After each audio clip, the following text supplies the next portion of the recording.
All right, folks, it is Thursday. I think it's May 11th, 2022. And today is just going to be a quick little video on getting the truck and trailer ready for my first race or track day on Saturday at the Milwaukee Mile. Now, I take my cars on a trailer. I do that for a number of reasons. And the worst and saddest reason is if I wreck the car or something goes wrong, I have a way of bringing it back. The other reason is that I have multiple tire sets. I don't drive on street tires. I have some slicks, assuming there's no rain. But the point is, you want to get everything ready, because the last thing you want to do is have your car all prepped. The RX8's going this time. And then suddenly get to the track and realize that you got a flat tire or a wheel bearing's bad. So the truck has already had its tire pressures checked. It had everything, all the fluids changed last year, but the trailer is the next piece. So each tire has been inflated to 50 PSI. You always run, at least I always run, trailer tires at the max PSI. The next step is checking the wheel bearings. Fairly straightforward. I jack up the trailer and I make sure that I can spin the wheels and there's no grinding or growling and there's no looseness. Of course, these tire pressures have been checked. Then I take the grease gun, and I'll show you in a minute how I do that. It's not very hard, but I'll just give you, I pop this little rubber cap off, hook up the grease gun. I have it off the ground when I grease it so that I can turn the wheel as I grease it and let the grease spread all the way around. And I inject until I just started seeing the old grease come out. That's what I've been told to do. If anybody knows better, you just let me know. So I'll be back. All right, these are the tools I use, nothing special. If you've done this before, ignore what I'm telling you. I get the wheels off the ground, jack. I have cardboard because I have a gravel driveway and nothing hurts more than sitting on your butt on gravel.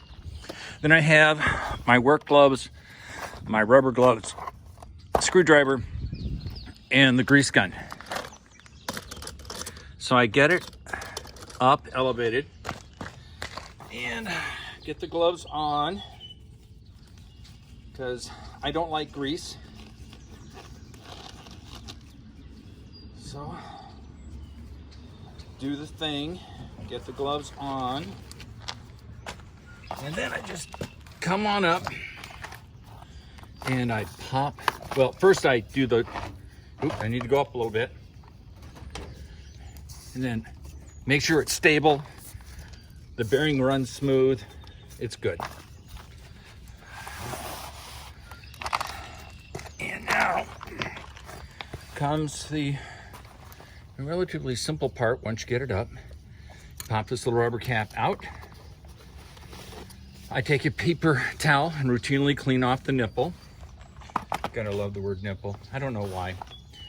And then come on in, and hopefully you can see where I'm working. Grease gun in hand, tighten it up a little bit, and just start pumping. Now it is hard to tell, but the basic thing is I'm looking at the grease that's inside the hub. And I'm going to continue to inject grease until I start seeing movement. It's a little hard for you as the viewer to see, but you'll look in there and you'll see the old grease. And I don't know why I do this. I rotate it and I keep injecting it. I can hear it going in. And I'm looking for the old grease, which is around the bearing, to start to move, which means I've replaced the old grease in the bearings with new grease. And you don't have to overdo it. You don't have to pump until you get new. If you want to, you can. But this trip is gonna be, 20 miles tops. Going out to the Milwaukee Mile for a track day on Saturday. And just keep pumping, and I'm pumping, and I'm pumping. And I'm waiting to see the old grease start to come out of the bearing. Now there are some wheel bearings that only want you to put 2 or 3 pumps in because they're not like these cheap wheel bearings. See, and you can maybe have just seen the initial move of the grease. I'll get, see how it's coming out? Hopefully you can. That's the old grease. It's ooky and dark and all that stuff. See if I can get some of it out.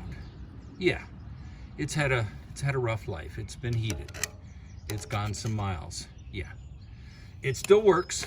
Don't get me wrong, but it's a whole lot easier to take the time to do the grease now than it is to have the bearing burn out, because either one isn't adjusted or two, it hasn't been greased.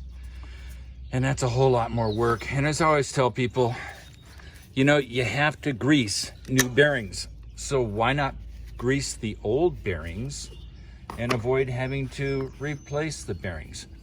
Little rubber cap. I just, like everybody, I always give it a little clean, wipe out some of the old grease, which is, oh God, it's liquidy, which means it's had a lot of heat.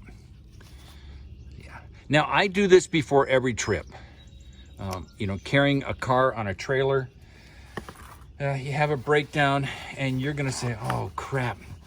And since grease is so cheap, why not? I mean, that's my philosophy. Yeah, it takes a half an hour, I get it. I check the tire pressures, I check the bearing, and I grease the hubs. I grease the wheel bearings, and life is good. So I hope that's helpful to somebody. Boy, it's 75 degrees today, humidity's up, it's probably in the mid 40s. And when you've been in winter, when it's been cold and dry, this is quite the heat. But of course, I work in the the shade because I simply don't like working in the sun unless I'm in a bathing suit by a pool. Now, one other thing I'm doing is I'm making sure the battery that runs the winch on this thing is getting charged. So here's the battery in its battery case. And I've got the charger making sure it's getting charged. I don't want to go to the track and suddenly have my winch fail. And the winch stays outdoors on the trailer. But my very, very smart son came up with this idea. We've got the winch underneath this cover, even though I think it's an IP68, which means it's designed to resist the weather. There's no reason to abuse it. So it's sitting underneath there, and the battery will be placed up here when I pull the car on.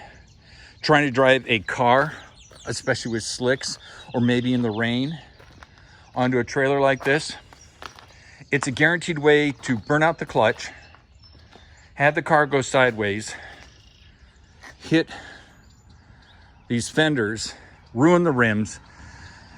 Having a winch and just going bringing it right up, controlled fashion, it's wonderful. So I hope you're having a wonderful day. I'm thinking it's 9:30, 10 in the morning. God, I love summer. It is so amazing. Talk to you later. Love you. Goodbye.